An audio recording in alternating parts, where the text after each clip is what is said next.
Welcome back to Dark Gothic with the Colonial Horror expansion and the Curse of the Werewolf, Forgotten Island, and Smuggler's Den card expansions all thrown in. We have Adriana versus Isabella trying to take down the monsters, be the best monster hunter in the land. Up first, Adriana. We have our third and final boss out, which is the Vampire of Black Bay. And he requires an extra skill of any kind for every 2 cards. So there's 3 cards in the shadows. So he's going to be, you're going to have to do 6 combat, 4 spirit, and 1 of anything else to take him out. Maybe Adriana can take him out right here. Let's see what she's got for cards. Spirit, combat, cunning, ooh, spirit, combat, honor, and 1 smuggler's den. I don't know. So she's going to play honor card first, which is draw a card. Gets 1 of anything. Okay, let's keep going here. She has draw a card. All ally cards cost 1 less to get. There are no ally cards, but she gets to draw a card, so that's good. Alright, that's not going to do anything for her. I'm going to cover it up so I don't get confused here. She's got 2 of anything. What can she get? She's got 2, 3, 4. She could have 4, 5, 6 combat, and a 6 combat. Oh man, she is 1 card short, I think, of defeating the vampire. I have to, yeah, because this would give her 2, 3, 4, 5, 6 combat, 3 spirit, and she can discard any card. She could get 4 spirit, but she doesn't have the extra card. So let me think about this for a second, and I'll come back, and she's going to have to decide what else to do then. Alright, she's going to have to go to plan B. And plan B is she's going to use 2, 3, 4 combat to get the wooden stake, because that can help her fight the vampire from Black Bay. And it's a gear card, so, and it's going to be 2 combat. All vampires cost you 1 less of anything to defeat this turn. So this is going to go in her discard pile. Doesn't do her any good right now, but if the vampire is still kicking around for a while, it will. Of course, we replace the card immediately with Eliza. 4 spirit, 4 of anything else. Wow, 2 spirit, 2 combat. All villains cost you 1 less to defeat this turn. Wow, another powerful, that's a powerful ally. If somebody can get her, and what do we have to get her? 4 spirits, 2, 3, 4 spirit, and then she'd only have 2. Yeah, that ain't gonna cut it. So what does she have left? 2, 3, 4. She spent those. So she basically has 3 spirit, 1 cunning, and 2 of something else. So what can she do with that? She can, well, she's going to go ahead and go 2, 3, 4 spirit to get the disturbing reflection. This is duplicate the effects of any other card you played this turn except a vampire. So you can't duplicate a vampire card, but you can duplicate the effects of anything else. Alright, with that, I'm going to turn it off. We're going to come back here. Alright, so all she has left is 1 of anything and 1 cunning, which is not going to do her any good. Of course, we have to replace that card immediately with Dank Cellar, which she could get, which is draw a card. All gear card costs you 1 less this turn. So, with that in there, she will spend 1 spirit to get the Dank Cellar. Why not? And then it gets replaced. She only has 1 cunning left with Interrogation. 2 spirit and 2 cunning to get Mystery. Every hero may destroy a secret in their hand or discard pile. So hang on a second. Well, neither player has any dark secrets in hand or their discard pile. So that's going to conclude Adriana's turn. Of course, she's going to discard her cards. She's going to drop 6 new ones. She has 3. I'm going to shuffle off screen, and when we come back, we're going to be doing Isabella. All right, it's Isabella's turn, and what does she have for a hand? A whole pile of stuff. She also has the old wood, which gives her 1 combat or 1 spirit.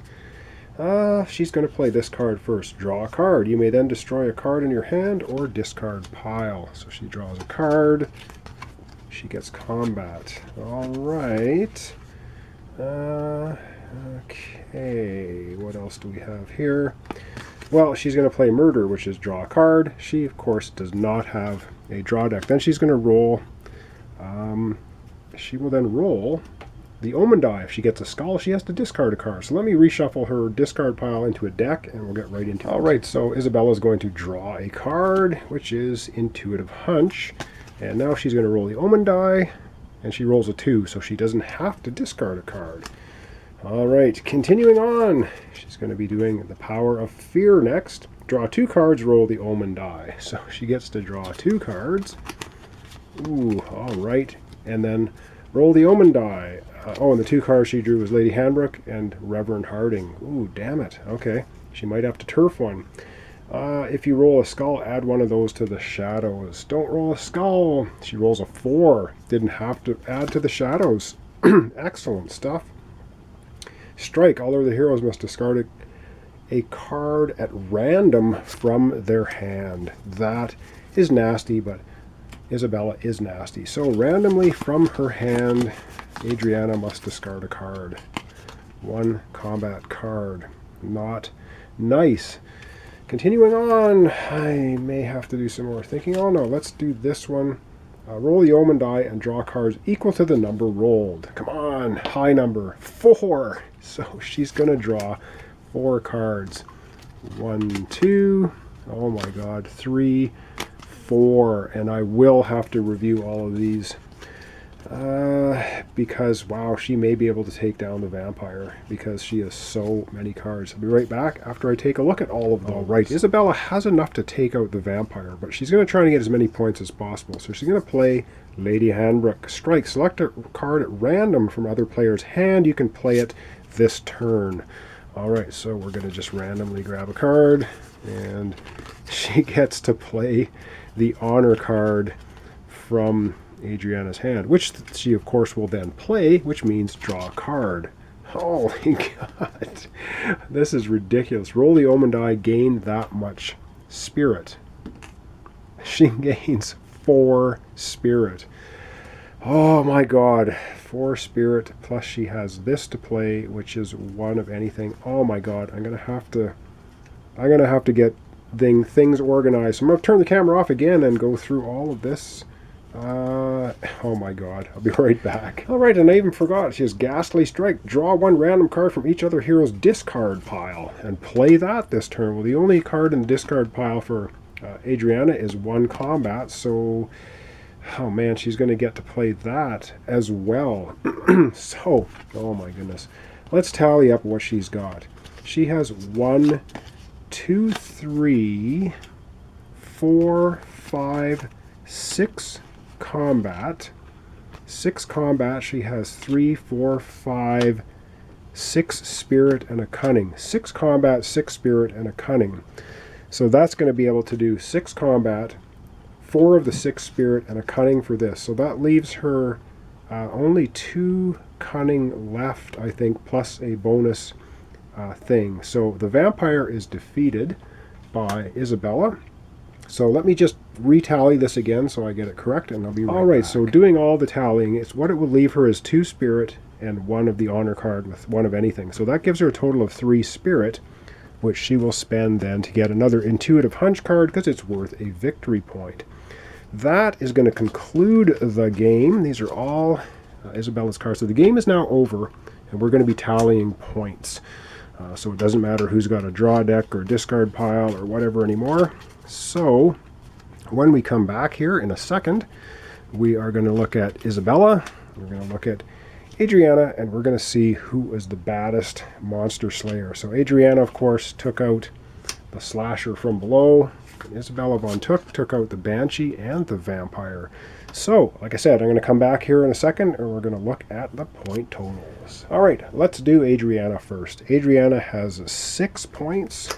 7, 8, 9, 10, 11, 12, 13, 14, 15, 16, 17, 18, 19, 20, 22, 23, 24, 25, 26, 30, 32, 33, 34, 35, 36. 36 points. Let's come back and do Isabella. All right, let's tally up Isabella. Isabella's got 9, 18. Wow, that's pretty good. 18, 19, 20, 21, 22, 23, 24, 25, 26, 27, 28, 29, 30, 31, 32, 33, 45, 36, 37, 38, 39, 40, 41, 42, 43, 44. 44 points for Isabella. 36 points for Adriana. Isabella is the butt-kickingest monster slayer in the land. So there we have Dark Gothic once again, with using different villains this time and different characters. I think I'm going to do one more playthrough of this in the future, and I'm going to do a fully cooperative one. And the fully cooperative rules, a couple of little things that need to be looked after, which I probably can't find. Oh no, here's fully cooperative game, just so you know. Dark Gothic, we play fully cooperative, blah, blah, blah, blah, blah. Strike effects on minion cards now affect all players. Okay. Even the one that played it. Also, minion cards in your hand must be played, so you basically, the minions are still attacking you and the other player. Player that goes first at the start of the game is now called the first player. On the start of each of the first player's turns, they must roll the omen die for every minion card in the center line on a skull. That card is added to the shadows. So there you go. That's going to be the cooperative game. Minions are much more nasty. Shadow cards end up going into the shadows much more quickly, I think. But anyway, this is going to conclude our Dark Gothic playthrough with all the expansions for this time. So thanks so much for watching along. Thanks for your comments, your subscriptions, and your likes. Really appreciate it. Join me next time for yet another complete board card or dice game playthrough from the beginning to the end. Thanks so much, and we'll see you in the next series.